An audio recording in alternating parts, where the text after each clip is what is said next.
Ito na yung pinakamagandang part dito sa DRT.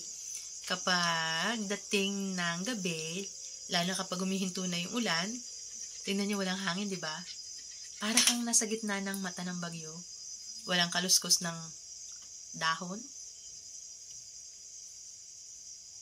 Maririnig mo yung kuliglig ba yun? Tsaka mga lizard. As in, sobrang tahimik.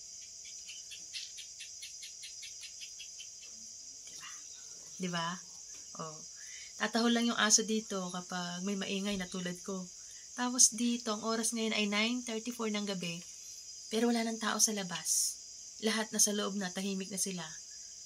Samantalang sa city, hanggang alas 12 ng gabi, ang ingay ng mga tao, di ba? May nag-video okay pa.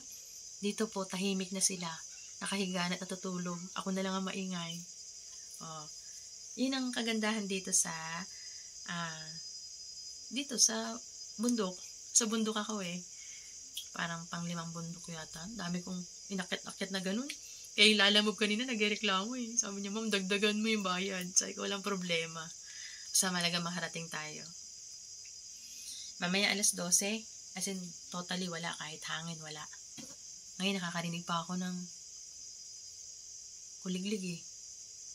Pero mamaya, pagdating ng 12 to 12:30 or 1, as in, everything is quiet. Wala kang maririnig kahit hangin. Kahit kuliglig, para ka nasa gitna ng mata ng bagyo. So, yun yung pinaka-amazing part dito sa Talamsidos. Yun yung napaka-mysterious para sa akin. Sabi ko, bakit ganun? Dito lang yun. No? Anyway, gabi na.